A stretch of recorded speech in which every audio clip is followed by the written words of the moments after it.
The council chamber stood as it had for 3 million years. A massive sphere of crystalline walls that reflected the light of 1,000 worlds. Inside, representatives from 200 species gathered in their designated zones. Some floated in gaseous atmospheres, others stood on solid platforms. A few existed as pure energy, contained within magnetic fields. High Chancellor Varix of the Ethon Empire called the session to order. His 4 eyes scanned the assembly with practiced authority. He had led the council for 600 years. In all that time, he had never faced a decision like this. "We are here to vote on the human question," Varix announced. His voice echoed through translation fields that converted his words into 200 languages simultaneously. "The charges are clear. Humanity has proven itself too dangerous to remain part of our galactic community." Ambassador Sarah Chen stood in the human delegation zone. She was the last of her kind here. The last voice Earth would have before the vote. Her hands were steady, but her heart raced.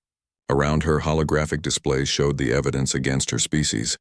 Wars, weapons, conflicts that had erupted wherever humans had settled. "Ambassador Chen," Varix said, his tone almost sympathetic, "do you wish to speak before we vote?" Sarah stepped forward. The chamber fell silent. 200 civilizations waited to hear what she would say. She looked at each section of the chamber. At species who had once called humans friends, at others who had feared them from the start. "You call us aggressive," Sarah began. Her voice was calm. "You say we are unpredictable, dangerous, and perhaps you are right. We have made mistakes. We have fought wars. We have struggled to control our nature." She paused. "But we have also saved lives. We have shared our technology. We have stood beside you against threats you could not face alone." A murmur rippled through the assembly. Some species nodded. Others remained unmoved. The Krellian ambassador, a being of pure thought, projected its response directly into the translation field. "You speak of your contributions, Ambassador Chen, but you ignore your violations. 43 conflicts in your 200 years as council members. 43. No other species in council history has such a record." Sarah met the Krellian's energy field with steady eyes. "And how many of those conflicts did we start? How many did we fight to protect others? To stop invasions? To defend worlds that could not defend themselves?" "The method matters less than the result," the Krellian responded. "You bring chaos wherever you go.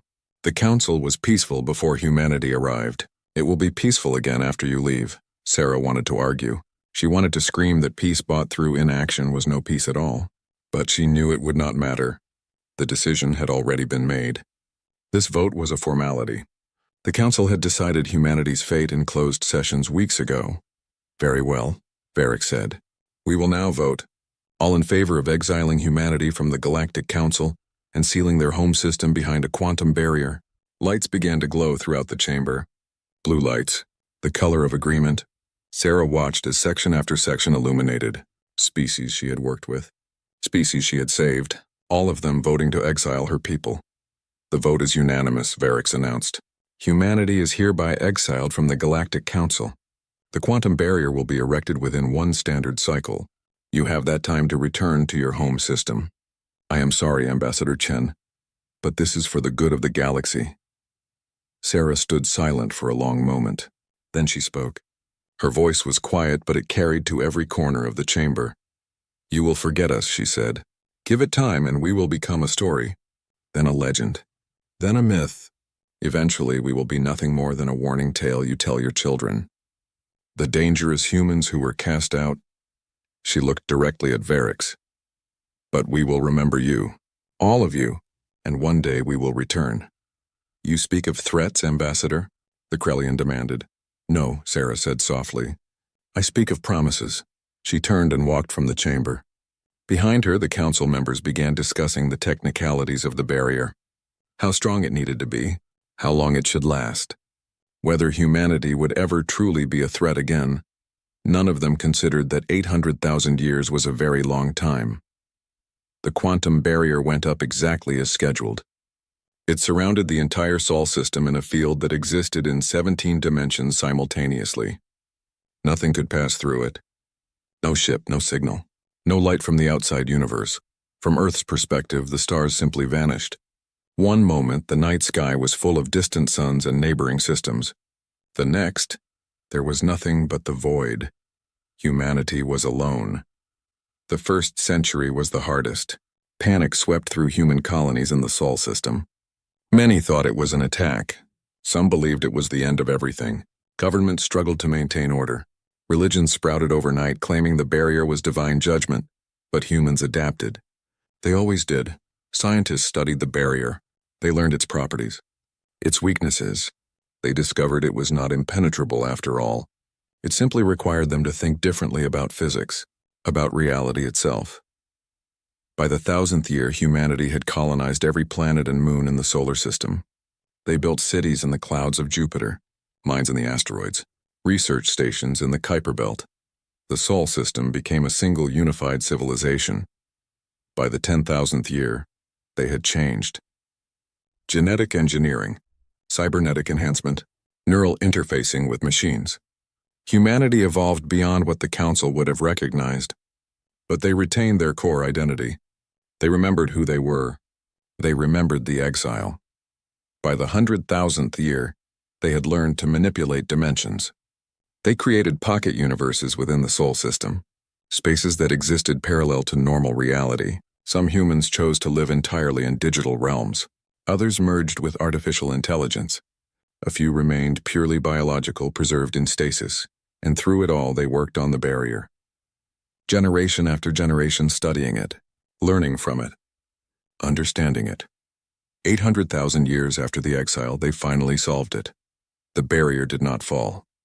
It simply stopped existing. One moment it was there.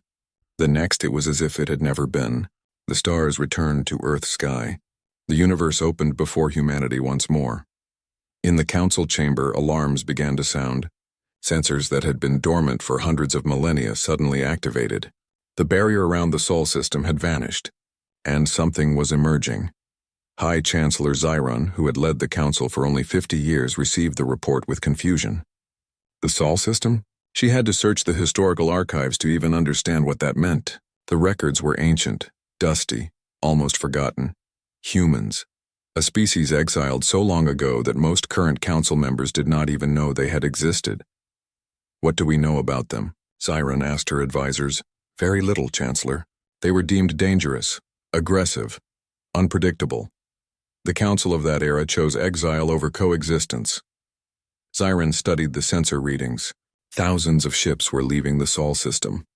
But they were unlike anything in the council's databases. They did not move through normal space. They seemed to phase in and out of reality itself. Send a greeting, Zyron ordered. Let them know we welcome peaceful contact. The message was sent. And then they waited. The human fleet continued its approach, slowly, deliberately, as if it had all the time in the universe. Deep in the historical archives, a warning remained buried. The final words of Ambassador Sarah Chen. Words that no living member of the council had ever read. You will forget us, but we will remember you, and one day we will return. That day had arrived. The human ship materialized in council space without warning. One moment, the sensors showed empty void. The next, a vessel hung in the darkness like it had always been there. It was beautiful, strange, terrifying. The ship seemed to exist in multiple states at once. Solid metal and flowing energy, present and absent, real and impossible. Council sensors could not agree on its size. Some readings said it was the length of a city. Others insisted it was no larger than a shuttle. High Chancellor Zyron stood in the observation deck of the council station. Around her, dozens of advisors and military commanders watched the display screens. No one spoke. They did not know what to say. Have they responded to our greeting? Zyron asked. Not yet, Chancellor, but they are broadcasting something. A simple message. They want to send a diplomat. Zyron felt a strange mixture of relief and dread. At least they wanted to talk. Allow it. Prepare the diplomatic reception chamber. Chancellor, Admiral Kresh interrupted. The massive reptilian officer stepped forward. We should be cautious. These humans were exiled for a reason. We should have our fleet ready. The fleet is already mobilized, Admiral, but we will extend courtesy first. They have done nothing hostile, yet, Kresh muttered. The human diplomat arrived exactly on schedule. She appeared in the reception chamber without using a shuttle or transport beam. She simply stepped through the air as if walking through an invisible door. Zyron studied the figure before her. The diplomat looked human. 2 arms, 2 legs, a face with familiar features. But something was different. Wrong. She moved too smoothly. Her eyes held depths that seemed to extend beyond normal space. When she breathed, the air around her shimmered. "Greetings, High Chancellor," the diplomat said. Her voice was pleasant. Musical, even. But it carried harmonics that hurt to hear. As if multiple voices spoke at once from different dimensions. "I am Ambassador Aria Collective. I speak for humanity." "Welcome, Ambassador Collective," Zyron replied carefully. "I am High Chancellor Zyron. I lead the Galactic Council." She paused. "I must admit your return is unexpected. The barrier was meant to last forever." Aria smiled. It was not a threatening expression. But it made Zyron uncomfortable anyway. "Forever is a long time, Chancellor. We had 800,000 years to study that barrier, to understand it, to learn from it." She looked around the chamber. "You have changed much since we left. New species, new technologies, new concerns. And humanity has changed as well, I see. We have evolved. Yes. Biology, technology, consciousness. We are not the species you exiled." Aria's eyes met Zyron's. "But we remember being them. We remember everything." The temperature in the room seemed to drop. Several council members shifted uncomfortably. Admiral Kresh's hand moved closer to his weapon. "Ambassador," Zyron said slowly, "what is it you want? Why have you returned?" "We want what was taken from us. A place in the galaxy, the right to exist among other species, the freedom to travel the stars." Aria's voice remained calm, patient. "We are not here to ask permission. We are here to inform you of our intent. We will establish embassies. We will reopen trade. We will rejoin the community we were forced to leave." "That is not how the council works," an advisor protested. "You cannot simply declare yourselves members. There are protocols, votes, evaluations." Aria turned to the advisor. Her expression did not change. But the advisor stumbled backward as if struck. "We were members once. You removed us. The council broke its own laws when it exiled us. We owe you no protocols." "Is that a threat?" Kresh demanded, stepping forward. "No, Admiral. It is a statement of fact." Aria looked at him without fear. "We do not threaten. We do not need to. You will understand soon enough." "Chancellor," another advisor whispered urgently. "We are receiving reports. Human ships are appearing throughout council space. Dozens of them. They are establishing positions near populated systems." Zyron felt her pulse quicken. "Ambassador, your ships are moving into council space without authorization. This is an act of aggression." "No, Chancellor. It is an act of return. We are going to worlds that were once open to us. We are claiming space that was ours by right." Aria's voice remained infuriatingly calm. "We are not invading. We are coming home." "The council will not allow this," Zyron said firmly. "You must withdraw immediately or face consequences." Aria tilted her head slightly. "What consequences, Chancellor? Will you exile us again? Build another barrier? We broke the first one. We will break any others you construct." She took a step closer. "Or perhaps you mean military consequences. Will you send your fleet against us?" "If necessary," Kresh growled. "Then do so," Aria said simply. "Test your weapons against our ships. Fire your missiles. Launch your fighters. We will not respond. We will not need to." The certainty in her voice was chilling. Zyron looked at her military commanders. They looked back with expressions of uncertainty. Finally, she made a decision.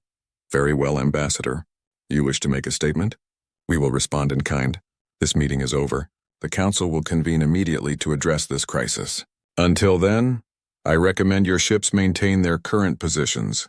Any further movement will be considered hostile." Aria bowed slightly. "As you wish, Chancellor. We will wait. We have become very good at waiting." She turned to leave, then paused. "One more thing. We have been watching you. All these years. The barrier blocked our exit, not our observation. We know everything that has happened in this galaxy. Every war, every treaty, every secret." "What do you mean?" Zyron demanded. "I mean that we know what the Council has become. We know about the Viridian Accords, the forced uplifts, the exploitation of primitive worlds, the wars fought in the shadows." Aria's voice remained gentle, almost sad. "You forgot us, Chancellor. But worse than that, you forgot what you were supposed to be." She stepped through the air and vanished. The chamber erupted into chaos. Advisors shouted questions. Military officers demanded action. Council members from various species argued about protocols and responses. Xiron stood silent in the center of it all. Her mind raced through possibilities, through options, through outcomes. None of them were good. Admiral Kresh, she said quietly. Mobilize the fleet. Yes, Chancellor. And Admiral? Find out what the Viridian Accords are. I want to know what secrets the humans have been watching. Kresh hesitated. Chancellor, the Viridian Accords are classified. Only the elder species have access to those files. Then contact the elder species. Tell them we have a problem. Tell them humanity has returned. Xiron looked out at the stars. Somewhere out there, human ships waited, watching, planning. And tell them we may need their help. In the depths of Council archives, automated systems began pulling files. Ancient records from 800,000 years ago. Reports on humanity. Assessments of their capabilities. Warnings about their nature. And buried at the bottom of those files, flagged with the highest security clearance, was a single note. Written by High Chancellor Varix himself on the day of humanity's exile. It said simply, "We have made a terrible mistake. But it is too late to undo it. All we can do now is hope they never find a way back." No one would read that note for another 3 days. By then, it would be far too late. The Council fleet assembled at the edge of human-controlled space. 3,000 warships from 24 species. The largest military force gathered in 5,000 years. Admiral Kresh commanded from the bridge of his flagship, the Eternal Justice. All ships report ready, Admiral, his tactical officer announced. Kresh studied the display. Ahead of them, 50 human ships held position. Just 50 against 3,000. The numbers should have been reassuring. They were not. Send the warning, Kresh ordered. Tell them to withdraw or be fired upon. The message was transmitted. They waited for a response. None came. The human ship simply floated in the void, silent, patient. Sir, we are getting strange readings from the human vessels. Our sensors cannot maintain a consistent lock. They keep phasing in and out of detection range. Weapons? Kresh asked. None detected, sir. No energy signatures. No missile ports, nothing. It is as if they are unarmed. Kresh did not believe that. They have weapons. We simply cannot detect them yet. He looked at his bridge crew. Prepare to fire. Target the nearest human vessel. A warning shot across their bow. Yes, sir. The Eternal Justice's main cannon charged. Energy built in the firing chamber. Enough power to crack a moon in half. The targeting computer locked on. The firing solution was perfect. Fire, Kresh commanded. The cannon fired. A beam of pure destruction lanced across space. It should have taken 3 seconds to reach its target. It should have either struck the human ship or passed close enough to make the Council's point clear. Instead, the beam simply vanished. Kresh stared at the display. What happened? Unknown, sir. The beam reached approximately halfway to the target and ceased to exist. No explosion. No deflection. It just stopped. That is impossible, and yes, sir. It should be impossible. Kresh felt a chill run through his scales. Fire again. Full power. All forward weapons. The flagship unleashed everything it had. Particle beams. Plasma torpedoes. Kinetic missiles. Enough firepower to level a city. All of it converged on a single human ship. The weapons passed through the vessel as if it were not there. They traveled into empty space beyond and dissipated harmlessly. Admiral, the tactical officer said, his voice shaking. The human ship. It is not dodging. It is not shielding. It is simply existing in a state where our weapons cannot affect it. Before Kresh could respond, his communications officer gasped. Sir, we are receiving a message. From one of the human ships. Play it. Ambassador Arya's voice filled the bridge. Calm. Patient. Admiral Kresh, we told you we would not need to respond to your attacks. We exist beyond your ability to harm us. 800,000 years is a long time to evolve. To change, to grow. A pause. But to demonstrate that we mean you no harm, allow us to show you something. What is she talking about? Kresh muttered. His answer came immediately. The entire Council fleet vanished from their current position. One moment they were in formation near human space. The next they were 5 light years away. Every single ship moved instantaneously without warning or damage. Chaos erupted across 3,000 bridges. Ships reported conflicting locations. Navigation systems showed impossible readings. Crews panicked as they tried to understand what had happened. Arya's voice continued. We could have moved you into a star. We could have scattered your fleet across the galaxy. We could have done many things. But we chose to simply relocate you. No harm, no casualties. Just a demonstration. Her tone became almost gentle. We do not want war, Admiral. We never did. We want coexistence, but we will not ask for it. We will not beg for it. We will simply exist and you will adapt to that reality. The transmission ended. Kresh stood frozen. His mind struggled to process what had happened. His fleet had been moved like toys. Without permission. Without violence. Just moved. The implications were staggering. 3 hours later, the Council convened an emergency session. High Chancellor Zyron looked out at the assembled representatives. She had never seen them so frightened, so uncertain. The situation is clear, she began. Humanity possesses technology far beyond our understanding. They can move our ships at will. They can make themselves immune to our weapons. They have been watching us for 800,000 years. She paused.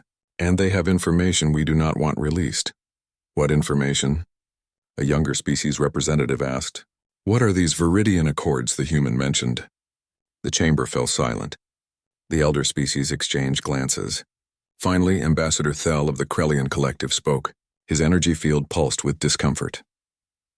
The Viridian Accords were a series of agreements made 600,000 years ago. After humanity was exiled, the Council grew comfortable, complacent. We began to believe we were the only intelligent force in the galaxy that mattered. He paused. We started uplifting primitive species against their will, forcing them into the Council, controlling their development, exploiting their resources. Gasps filled the chamber. Species that had been uplifted in the past centuries suddenly understood. They had not been helped. They had been conquered. Carefully, slowly, but conquered nonetheless. There were wars, Thel continued. Small ones.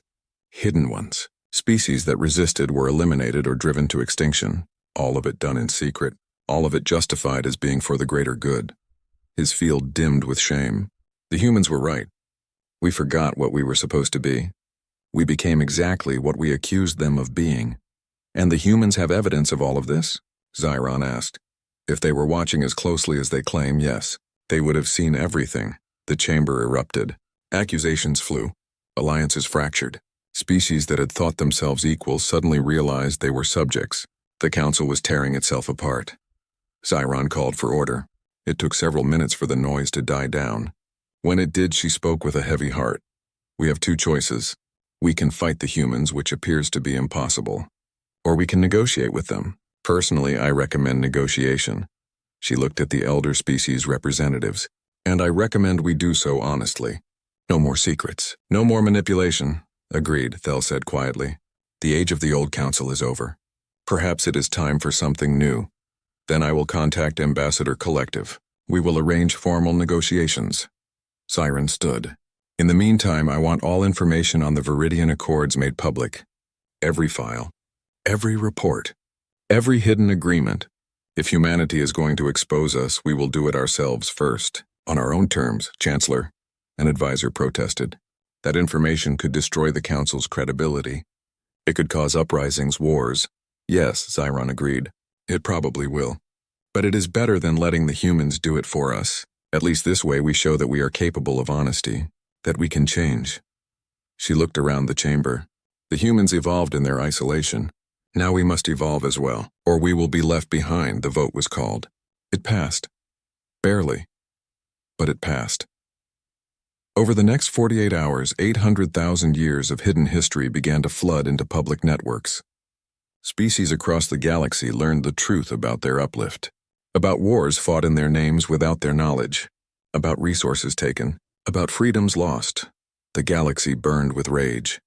But through it all, the human ships remained where they were, not attacking, not threatening, just existing, waiting, watching.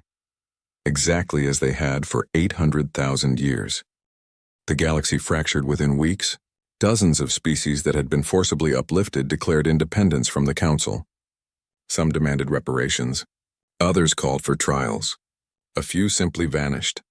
retreating to their home systems and sealing their borders. The three elder species that had orchestrated the Viridian Accords found themselves isolated, pariahs. Their representatives could not walk through council halls without facing accusations, without hearing the names of extinct civilizations, without confronting the weight of 800,000 years of sins. Through it all, humanity remained silent. They established embassies on neutral worlds as promised. They accepted representatives from species who sought contact, but they made no official statements.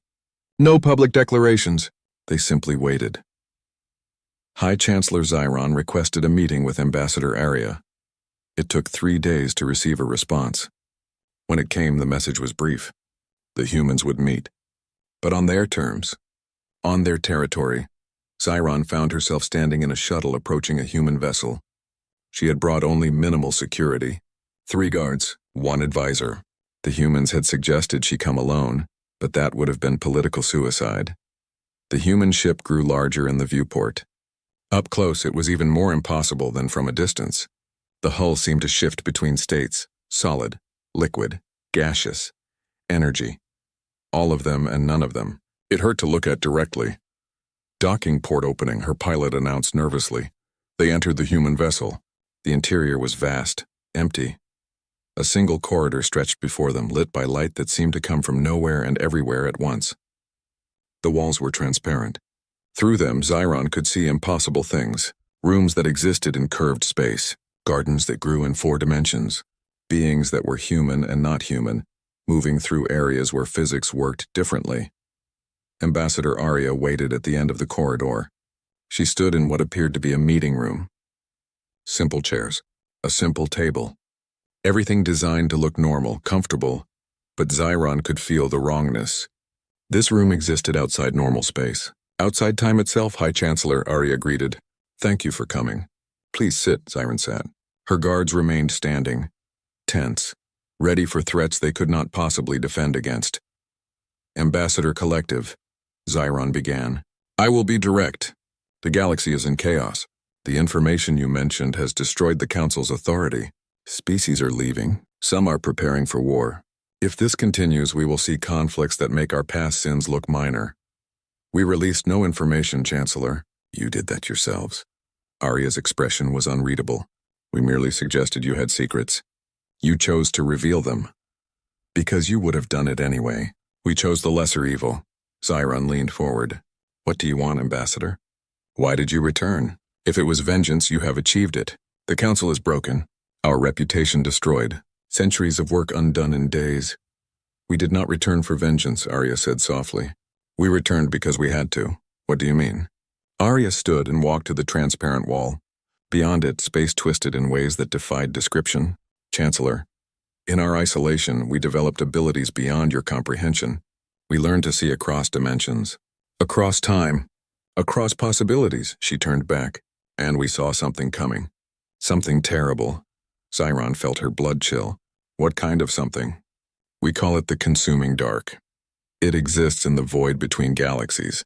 It has been moving toward this galaxy for millions of years, slowly, patiently, feeding on stars, on planets, on life itself. Arya's voice remained calm, but there was an edge to it now. It will reach the outer rim in approximately 200 years. 200 years, Xiron repeated. That is not much time. No, it is not. We have spent 800,000 years preparing to fight it, evolving our technology, our abilities, our understanding of the universe. Arya sat back down. But we cannot do it alone. We need allies. We need the resources of the entire galaxy. We need every species working together. And you chose to reveal our crimes because the old council was corrupt, weak, built on lies and control. Arya met Xiron's eyes. You could not have unified the galaxy against this threat. You would have tried to maintain your power, to control the response, to decide who lived and who died. She paused. We needed to break that system, to force the galaxy to rebuild itself into something better, something stronger. Xiron wanted to argue, but she could not. Arya was right. The old council would have approached this crisis exactly as she described. So what happens now? Now we rebuild together. No more council dictating terms. No more elder species controlling everyone else. A true alliance. Equal voices. Equal contributions. Arya pulled up a holographic display. It showed a plan. Complex, detailed, years in the making. We have technology to share, defenses to build, species to train. But it will only work if we do it together, as equals. The elder species will never agree to this, Zyron said. They will see it as a loss of power. Then they will die when the consuming dark arrives. Arya's voice was flat. Final. We are not here to negotiate with tyrants, Chancellor. We are here to save the galaxy. If the elder species want to survive, they will join us. If not, we will save who we can and leave the rest. Zyron studied the holographic display. The plan was brilliant, insane, impossible, and absolutely necessary. You have been planning this for how long? 600,000 years. Since we first detected the threat. Arya smiled slightly. We have had a lot of time to think, Chancellor. To plan, to prepare. The exile gave us that gift. Time without distraction. Time to focus on what truly mattered. And if we refuse, then we will save what we can and retreat to another galaxy. We have that capability now. Arya's expression became sad. But we would rather not. This is our home galaxy too. We were born here. We have memories here. We would like to save it. Zyron sat in silence for a long moment. Everything she had believed about the council was shattered. Everything she had worked for was dust. But perhaps that was necessary. Perhaps something new could rise from those ashes. What do you need from me? She asked finally. Help us organize a summit. Every species. Every leader. We will present the evidence of the threat. We will present our plan, and we will ask them to join us. Arya stood, not as subjects, not as inferiors, but as equals, as partners in survival. And the elder species? They will attend. They will listen. And they will make a choice. Arya's voice became hard. Either they join the new alliance as equals, or they stand aside. There is no third option. Zyron stood as well. She extended her hand in the human gesture of agreement. Arya took it. The touch was strange, like grasping something that existed in too many dimensions at once. I will help you, Ambassador. Not because I have a choice, but because you are right. The old council is dead. It is time for something new. Zyron paused. I hope you know what you are doing. So do we, Chancellor. Arya smiled. So do we.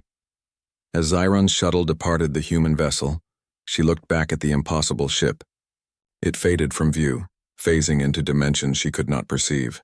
She wondered what humanity had truly become during their exile, what they had sacrificed, what they had gained, and she wondered if the galaxy would survive what was coming. Both the external threat and the internal revolution the humans had sparked. Only time would tell. But at least now they had a chance. A slim one, but a chance nonetheless. And that was more than the old council had ever given them.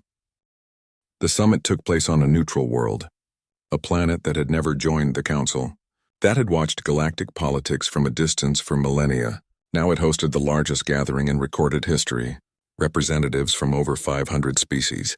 Some came willingly, others came out of fear. All of them came because they had no choice. The venue was enormous. An open-air amphitheater that could accommodate beings of all sizes and environmental needs. Force fields separated atmospheric zones. Translation fields hummed with the sound of countless languages.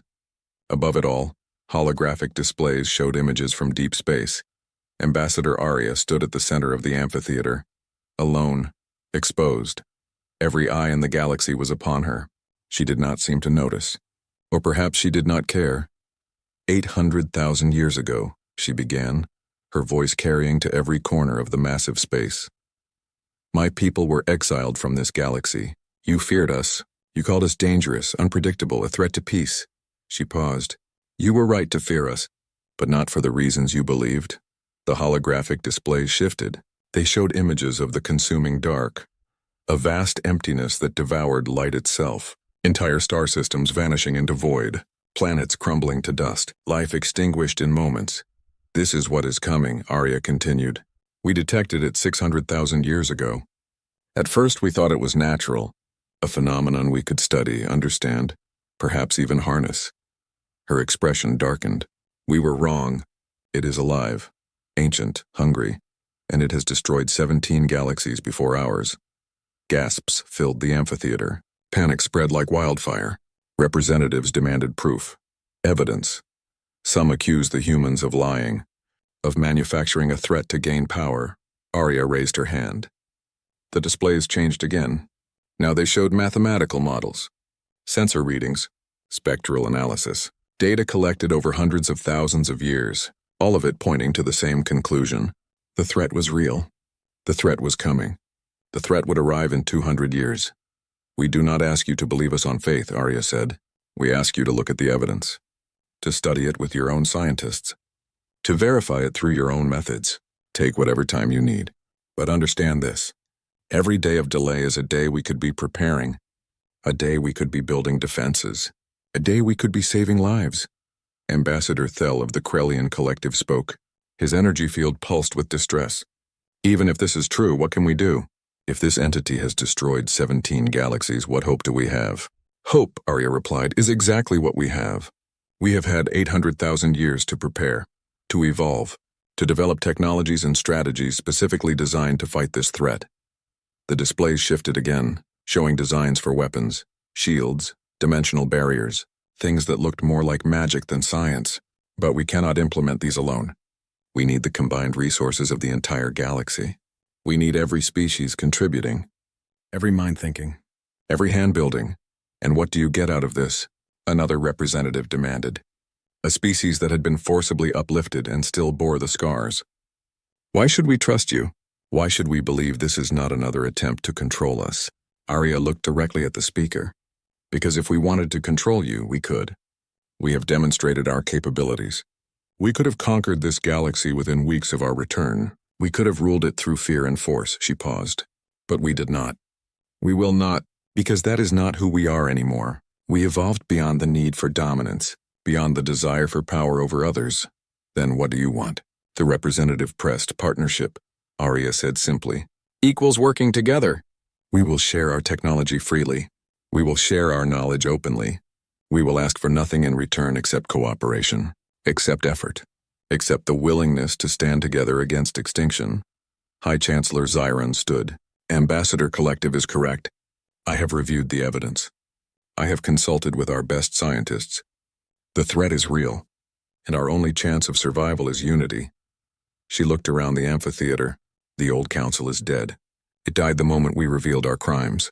What rises from its ashes must be different, better, built on truth instead of lies, on partnership instead of control. We propose a new structure, Arya continued. The Compact. Not a council with rulers and subjects, but an alliance of equals. Every species gets a voice. Every species contributes according to its abilities. Every species shares in the defense and the rewards. And the elder species? Someone called out. The ones who created the Viridian Accords? What happens to them? Arya turned to where the three elder species sat. They had been silent throughout the presentation. Now they faced the judgment of hundreds of civilizations they had wronged. They have a choice, Arya said. They can join the Compact as equals. They can contribute their knowledge and resources to our survival. They can work to repair the damage they have done. Her voice became hard. Or they can refuse and face whatever consequences their victims demand. We will not protect them. We will not shield them. Justice delayed is still justice. Ambassador Thel rose slowly. His energy field flickered with shame and resignation. We accept, he said quietly. We will join the Compact. We will work for redemption. We will earn back the trust we destroyed. He looked at Arya. But we must ask, how can you forgive us? We exiled you.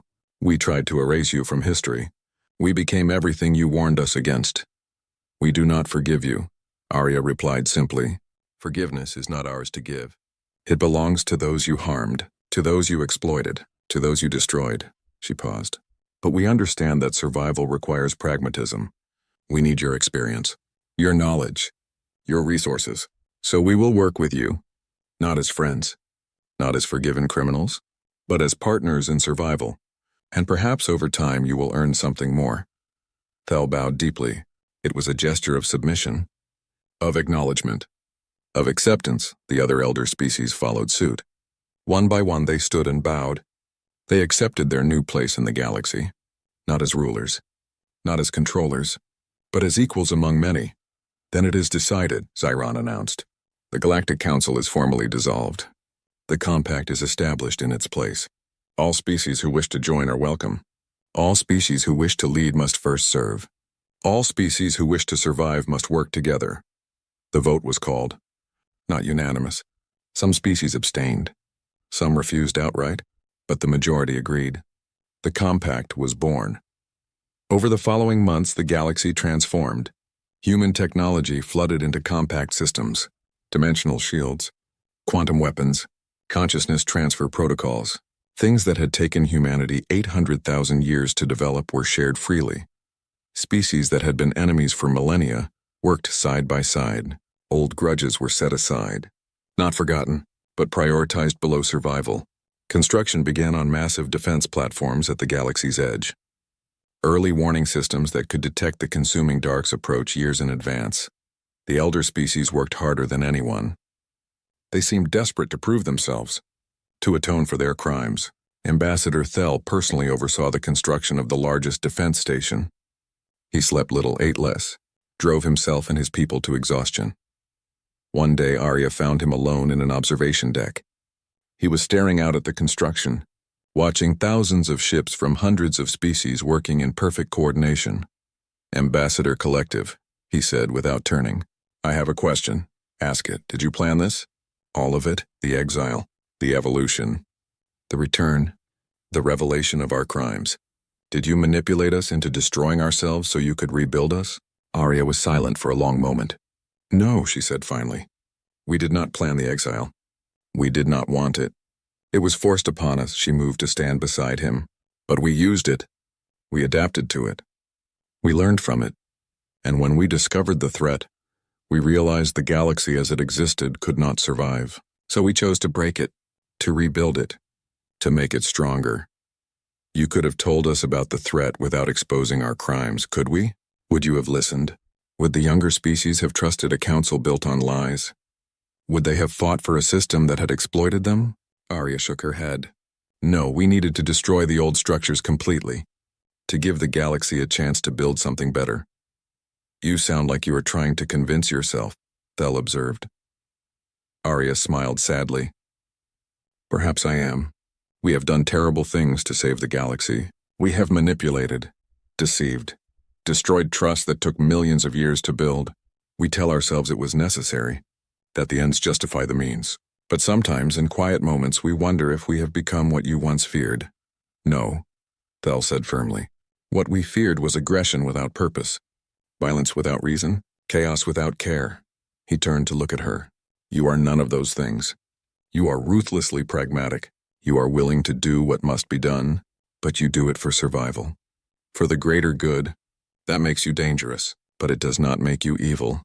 Thank you, Ambassador. That means more than you know. They stood in silence for a while, watching the construction, watching the galaxy unite against a common threat. Finally, Thel spoke again. We regret it, you know. The exile. Even at the time, some of us knew it was wrong.